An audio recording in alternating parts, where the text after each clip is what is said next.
नमस्कार बंधु आज गोटे स्पेशल टॉपिक जहाँ रही एक ज्वर संबंध में टाइफॉइड ज्वर टाइफॉइड फीवर ता विषय आम जानिबा ये टाइफॉइड रोग किपरि हुए एवं केउ जीवाणु आक्रांत द्वारा यह आम शरीर को प्रवेश करे ता विषय आम जानिबा।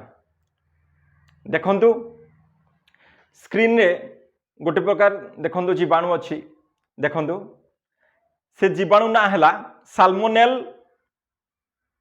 टाइफी साइमोनेल टाइफी ये जीवाणु को चिन्हतु प्रथमे ये जीवाणुटी टाइफॉइड जीवाणु।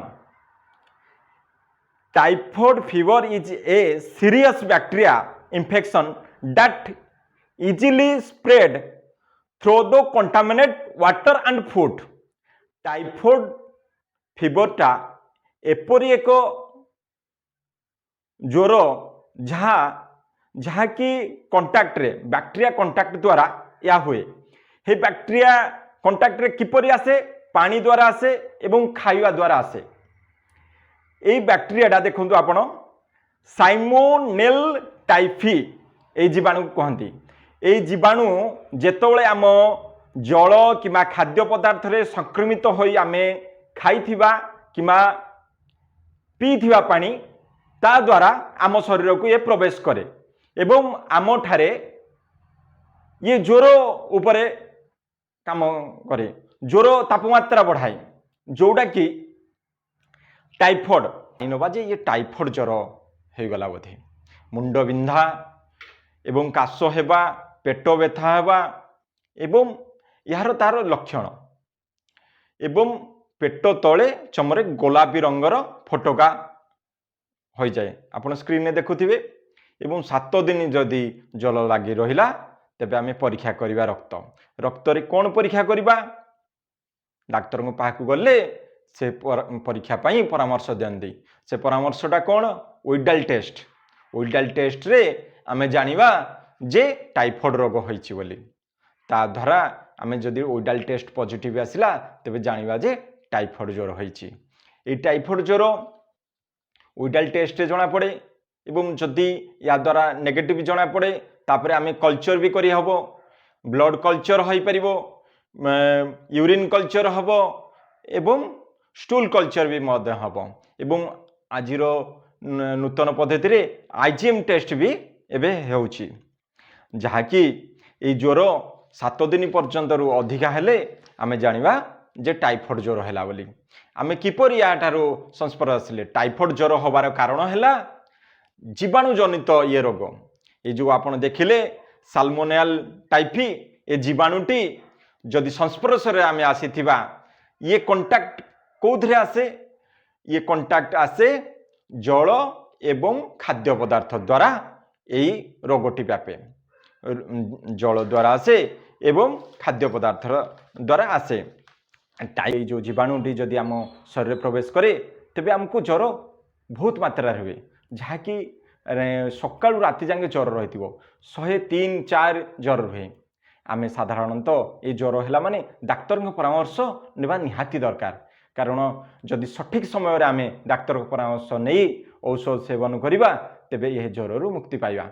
यह जदि अधिक मात्रा हुए अंतनली आंतरिक झिल्ली रे घा सृष्टि होई पारे ताहा मध्य आपण जानि थांतु माने ज्वर आसे काश हुए पेट व्यथा हुए या द्वारा बहुत प्रकार आम शरीर रे देखा जाए। देखिए आपण देखंतु स्क्रीन रे ये जो जीवाणु द्वारा अंतनली भितरे देखंतु सृष्टि करथाय घा परि सृष्टि करथाय जदि बहुत दिन हो जाए या घा सृष्टि करी ज्वर मात्रा अधिका करथाय एवं मुंड भी बिंधा जाए।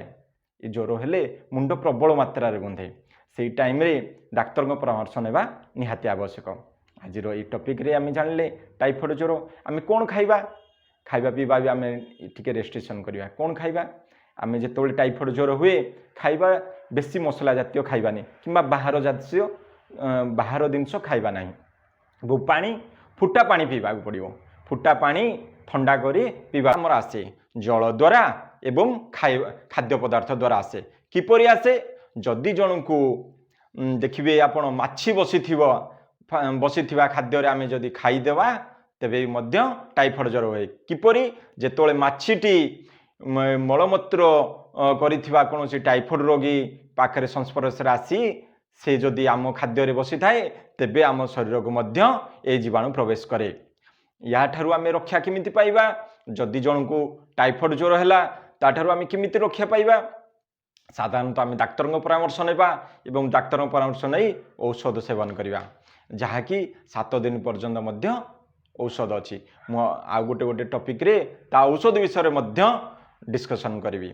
विभिन्न औषध भितरे टाइफॉइड औषध मध्य अछि, आपण माने जानि परिबे। एवं आमे जदि घरे जदि कहार टाइफॉइड रोग होइछि आमे ता प्रति जत्नवान होबाक पड़िबो। ताकू पानी उषुम करी पानी ठंडा करी पानी दबाक पड़िबो एवं खाद्य पदार्थ तरल खाद्य पदार्थ दबाक पड़िबो। कोन दबाक पड़िबो? संतुला, अमृतभंडा जातीय खाद्य, यही सब खाद्य दबाक पड़िबो। बेसी हेवी फूड खाइबानी, बाहर खाद्य तांको आउ दबा नाही। एवं ता परवर्ती हैला आमे जदि टाइफॉइड रोगी टी आम घरे अच्छी ताको जत्न करिबा एवं 5-6 दिन औषध खाइबो। ता द्वारा खाइबा परे किछि तरल झाड़ा मध्य होई थाए।